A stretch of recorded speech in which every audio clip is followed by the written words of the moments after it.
नमस्कार, good morning. बात कर रहे हैं आर्टिकल को लेकर और राज्यों के जो आर्टिकल हैं हम उनको देख रहे हैं। तो हमारी जो पिछली क्लास हुई थी उसमें हमने बात की थी कि 152 को लेकर और हमने समझा था कि वो किससे जुड़ा हुआ है और उसको बनाने का कारण क्या था। तो हमने क्या देखा था? हमने यही देखा था कि राज्य के क्या कर्तव्य हमें पता है, फंडामेंटल राइट्स हमें पता है, मूल अधिकार क्या है हमें पता है कि राज्य नागरिकों को ये सुरक्षा देगा और उनके अधिकार नहीं छीनेगा। ये सारी बातें किसने की है? तो फंडामेंटल राइट्स करते हैं, जैसे कि 13 से लगाकर 35 तक जो हमें दिए गए हैं। लेकिन आर्टिकल 12 में क्या है? तो आर्टिकल 12 में यही कहा गया है कि राज्य कौन होगा ये बताया गया है। और अगर इसी को लेकर हम देखें तो हमारे सामने एक आर्टिकल निकल के आता है 152 और इसकी चर्चा हमने पिछली क्लास में की थी और हमने समझा था कि आर्टिकल 152 में क्या बताया गया है। तो राज्यों को लेकर राज्य कौन होगा ये बताया गया, जैसे कि राज्यपाल कौन होगा, मुख्यमंत्री कौन होगा, मुख्यमंत्री की मंत्रिपरिषद कौन होगी, सरकारी पदों पर बैठे हुए जो राज्य के अधिकारी हैं वो कौन होंगे। तो सभी राज्यों को लेकर बात की गई थी, लेकिन इसमें जम्मू कश्मीर को बाहर रखा गया था। आप हमने पिछली क्लास में हमने देखा था 370 को अस्थायी रूप से हमारे सामने ला के रखा और बाहर रखा गया था। तो हमने डिटेल में चर्चा की, आप जाके देख सकते हो। आज हम बात करेंगे, आगे बढ़ेंगे एक कदम और हम देखेंगे कि आर्टिकल 153 क्या है। आर्टिकल 153 क्या है? लेकिन क्या आर्टिकल 152 का 153 से जुड़ाव है क्या? कुछ तो जुड़ाव है। क्या है? तो इसमें जो कहा गया है ना, राज्य कौन होगा राज्यों को लेकर, उसमें एक राज्य अपने आप में आर्टिकल 153 है और 153 में हमें कहा गया है कि राज्य का एक राज्यपाल होगा। राज्य का एक राज्यपाल होगा, किसमें कहा गया? 153 में ये कहा गया। तो 153 में अगर राज्यपाल को अहम बनाया गया है ना, एक व्यक्ति को, एक पद को, ठीक है, व्यक्ति नहीं एक पद को, तो कहीं ना कहीं वो 152 के अनुसार है, क्योंकि 152 में कहा गया है कि राज्य कौन होंगे, कौन कौन होंगे और का कार्य जो वो नहीं बताए गए, क्योंकि कार्य के लिए अलग से आर्टिकल बनाया गया है हर एक पद के लिए। जैसे कि राज्यपाल के क्या क्या कार्य होंगे तो उनके कार्य अलग बताए गए। तो आर्टिकल 152 में बस इतना ही बताया गया है कि वो कौन होंगे लोग जिनको ये कार्य करने हैं, ठीक है। जैसे कि लोगों की सुरक्षा करनी है, लोगों के लिए सामाजिक कल्याण करना है तो उनके लिए क्या करेंगे, योजना बनानी है तो क्या कैसे बनाएंगे, उन योजनाओं पर नजर रखने का कार्य कौन करेगा, तो सारी चीजों को शामिल किया गया है।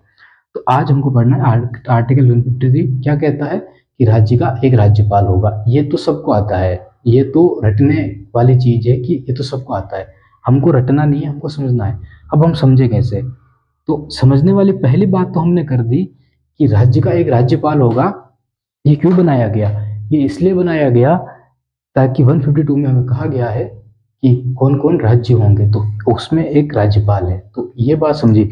लेकिन इसी 153 में एक पॉइंट बना दिया गया राज्यपाल होगा, लेकिन बाद में चलकर एक और जोड़ दिया गया कि एक ही राज्यपाल दो राज्यों का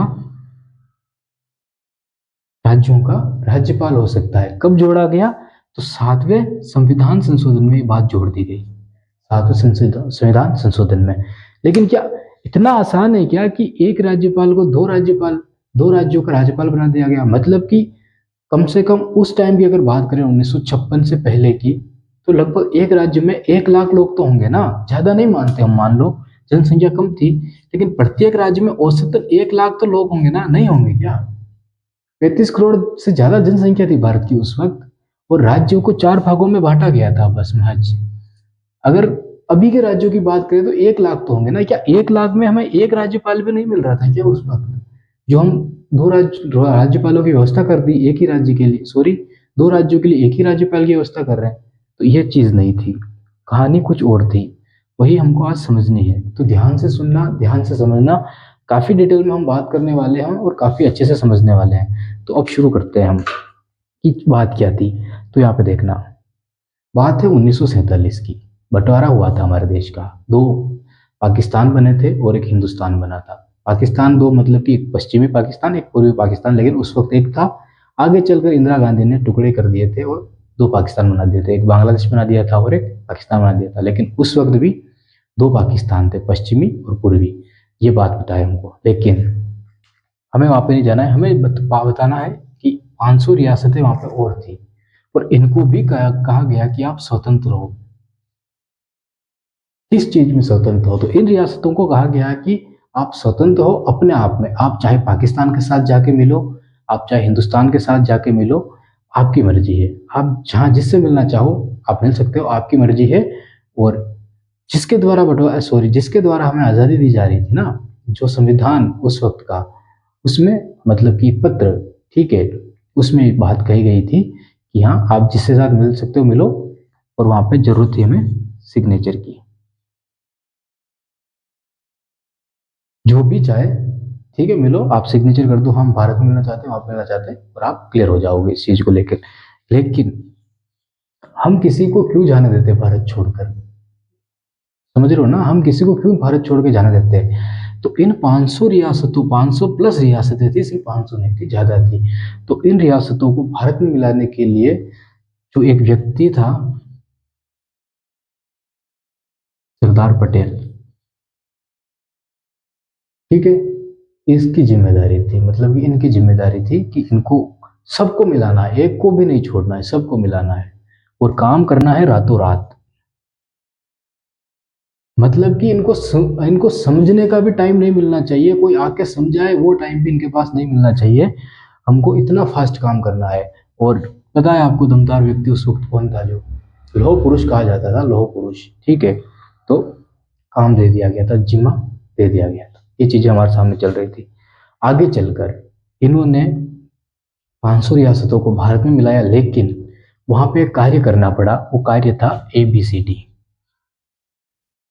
ABCD, हम एकदम से आजाद होकर, एकदम से आजाद होकर हम राज्य नहीं बना सकते थे, जैसे 28 राज्य भी बना दिए, ऐसे नहीं बना सकते थे, लड़ाइयाँ हो जाती, मारकाट हो जाती, किसको किस राज्य में हम शामिल करते हैं, कोई मतलब उस पर सूझबूझ नहीं थी हमारे अंदर इतनी कि किसी राज्य को हम, इतनी आर्मी नहीं थी हमारे पास, ठीक है। सूझबूझ का मतलब ये नहीं है कि दिमाग नहीं था, दिमाग था इसीलिए हमने अपना संविधान लिख दिया, लेकिन वो बात नहीं है। सूझबूझ का मतलब कि जल्दबाजी नहीं करना चाहते थे हम चीज़ों को समझना चाहते थे, परखना चाहते थे, धीरे धीरे लोगों को समझाना चाहते थे, ये चीज़ हमारे सामने थी, ठीक है।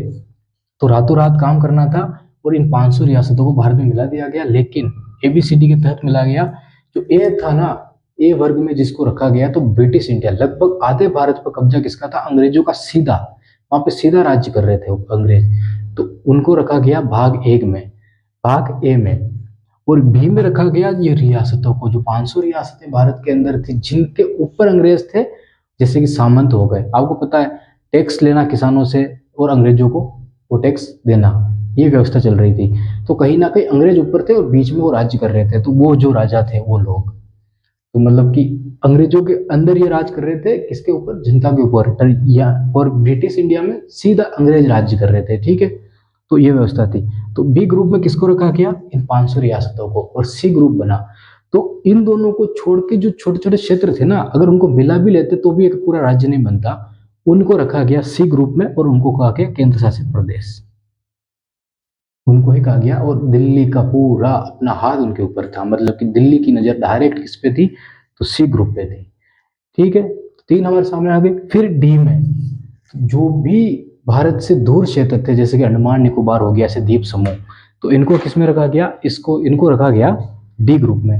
अब 4 स्टेट हमारे सामने निकल के आए, 4 स्टेट ABCD के रूप में हमारे सामने निकल गए। लेकिन ये व्यवस्था सही थी कि अपने आप में समझना, ए में रख दिया ब्रिटिश इंडिया, तो अंग्रेज तो पहले ही ए नंबर पे थे ना, A+, ठीक है, सबसे ऊपर अंग्रेजी थे। दूसरी चीज, बी ग्रुप में रखा राजा को, तो पहले भी राजा ऊपर ही थे ना, तो इनमें फर्क, असमानता ही हो रही ना। ये सी में केंद्र शासित प्रदेश, मतलब छोटे छोटे जो, और डी में जो केंद्र शासित प्रदेश है, मतलब कि दूर के इलाके, बाद में केंद्र शासित प्रदेश बनाए गए, लेकिन जो दूर के इलाके थे उनको रखा गया। यहाँ पे असमानता इसलिए हो रही थी कि समझना चीज को, कि ए मतलब कि देखो, A+, ठीक है, B+, C+, और D+। तो कास्ट सिस्टम में क्या है, ब्राह्मण हो गए, फिर क्षत्रिय हो गए, फिर वैश्य और शूद्र हो गए, ठीक है। तो ये चीजें चल रही, तो यहाँ पे सबसे ऊपर कौन होगा, ब्राह्मण होंगे, उसके बाद क्षत्रिय होंगे। तो इसी तरह यहाँ पे देखो, आपको क्लियर दिख रहा होगा, ए नंबर पे वही अंग्रेज, बी नंबर पे वही राजा, सी नंबर पे वही छोटे छोटे क्षेत्र टुकड़ों मटे हुए, और डी नंबर पे वो दूर दूर के इलाके। तो कहीं ना कहीं यहाँ पे असमानता साफ दिख रही थी, और इसको समाप्त करना था। लेकिन इनको समाप्त करने का सरकार ने जैसे ही सोचा ना, तो पता चल गया लोगों को ये राज्य बनने वाले हैं अब, ठीक है, इनको समाप्त करके राज्य बन रहे हैं। तो आज़ादी से पहले लोगों से वादा किया गया था कि जैसे ही हम आज़ाद होते हैं भाषाई आधार पर आपको आपके स्टेट देंगे। जो भी लोग थे उनको वादा किया गया था। और भारत में आपको पता है कितनी भाषाएं हैं अलग अलग और कितने धर्म हैं अलग अलग, ठीक है, सारी चीज़ें। जैसे ही ये चीज़ें खत्म करने की सरकार ने सोची, एक चीज़ सामने निकल के आएगी, भाषा। लोगों ने कहना शुरू कर दिया कि हमें भाषा के आधार पर हमारे राज्य चाहिए। किसके आधार पर? भाषा के आधार पर। सरकार ने मना कर दिया कि हम नहीं बनाएंगे, साफ मना कर दिया नहीं बनाएंगे। कारण, देश टूट चुका था पहले और अब और नहीं टूटा, मतलब तोड़ना चाहते थे। और आपको पता है कि भाषा के आधार पर अगर स्टेट बना दिया जाए, ठीक है, और फिर वो अगर अपने लिए अपने भाषा का अलग ही राष्ट्र की मांग करने लगे, तो उस वक्त तो स्थिति कितनी खराब थी भारत की। आज़ादी मिली थी, अंग्रेज सब कुछ लूट के ले ले जा चुके थे। क्या था हमारे पास? कुछ नहीं था, ठीक है, मतलब कि बहुत गरीब देश था उस वक्त। तो सब कुछ तो लूटा जा चुका था। तो यहाँ पर ये रिस्क नहीं लेना चाहते थे। लेकिन एक नाम है श्री रामुलु। श्री रामुलु दक्षिण भारत का सबसे खतरनाक नाम था उस वक्त का, है दक्षिण भारत का। आंध्र प्रदेश मद्रास का जो युद्ध चला था ना वहाँ पे, इनको क्या लग रहा था कि इनको ऐसा लग रहा था कि एक भाषा दूसरी भाषा पे हावी हो रही है। जिस भी स्टेट में जो ज़्यादा भाषा के लोग थे ना, वो कहीं ना कहीं दूसरी भाषा के लोगों को दबा रहे थे। ये चीज़ काफ़ी जोर पकड़ रही थी। और ये नेता थे कांग्रेस के। कांग्रेस के नेता थे ये। 56 दिनों तक इन्होंने आंदोलन किया, भूख हड़ताल की। भूख हड़ताल की और मौत हो गई इनकी। ये मौत कारण बन गई एक बड़े आंदोलन का। और एक, मतलब पहले तो शांतिपूर्ण आंदोलन चल रहा था, लेकिन बाद में जैसे ही मौत होती है और आंदोलन भड़क जाता है, अशांति फैलने लगती है। सरकार को कहीं ना कहीं वहां पर झुकना पड़ा था। 15 दिसंबर 1952 इनकी मौत हो जाती है। फिर आंदोलन ने जोर पकड़ा, ठीक है, क्यों? हमारे नेता, एक तो नेता थे, एक लोगों के लिए भाषा आधार पर लड़ रहे थे, ठीक है, तो कहीं ना कहीं लोग चाहते थे कि हमारा तो अलग ही स्टेट बन जाए। अब एक भाषा के लोगों का अलग ही स्टेट बनना मतलब कितनी बड़ी उपलब्धि है उनके लिए। तो ये चीज, तो लोगों ने जैसे ही मतलब कि ये सोच लोगों के बीच पहुंची, आंदोलन मतलब में भड़काव आने लगा और लोग मतलब कि पहले शांतिपूर्ण तरीके से वो हिंसात्मक रूप में बदलने लगा। सरकार ने सोचा कि अगर ये दंगे स्टार्ट हो गए तो पूरे देश में होंगे, क्योंकि पूरे देश में जैसे बंगाल, पूर्व गुजराती, दक्षिण में तेलुगु, मद्रासी, ठीक है, कर्नाटक में कन्नड़, केरला में, ठीक है, तो कितनी भाषाएं हैं अलग अलग। तो अगर सभी एक साथ खुल गए ना तो कितने टुकड़े हो जाएंगे। तो फिर आगे चलकर 1953 में अक्टूबर था, 3 सदस्यीय कमेटी बना दी गई। कितनी सदस्य? ध्यान रखना, 3 सदस्य। फजल अली फजल अली अध्यक्ष बनाए गए उस कमेटी के। एसआरसी कहा जाता है और फजल अली अध्यक्ष बनाए गए। एसआरसी मतलब कि पुनर्गठन, राज्य पुनर्गठन आयोग, ठीक है। तो फजल अली अध्यक्ष बनाए गए। दूसरे मेंबर थे केएम पन्नीकर और एच.एन. कुंजरू। 3 सदस्य थे ना, पहला फजल अली अध्यक्ष, केएम पन्नीकर और एच.एन. कुंजरू, ठीक है, ये नाम था।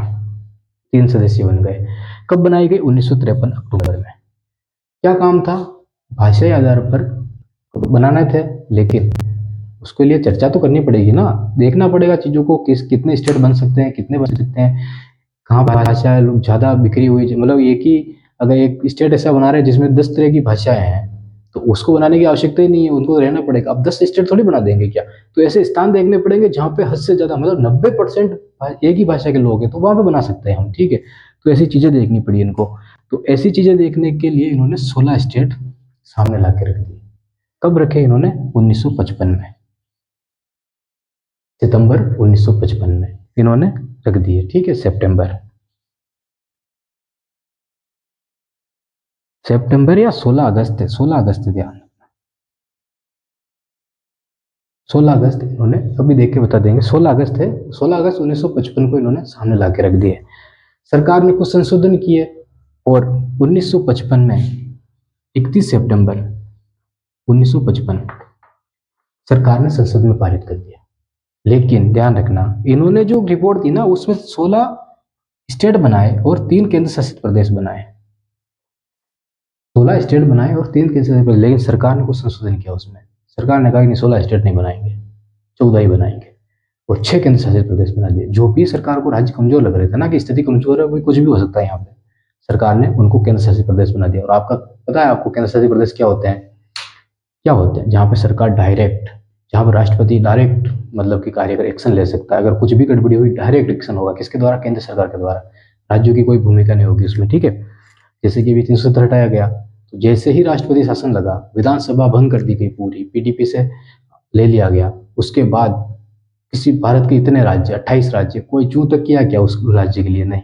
वहाँ के लोगों को नजरबंद कर दिया। कोई दूसरा राज्य लड़ने के लिए आया? नहीं आया। क्यों? क्योंकि राष्ट्रपति शासन लगा हुआ है ना, तो भारत का कोई स्टेट को बोलने का कोई हक ही नहीं है। वहाँ पर जो भी कार्य होगा केंद्र सरकार के द्वारा होगा। ये चीज थी, ठीक है। तो ये हमारे सामने आई।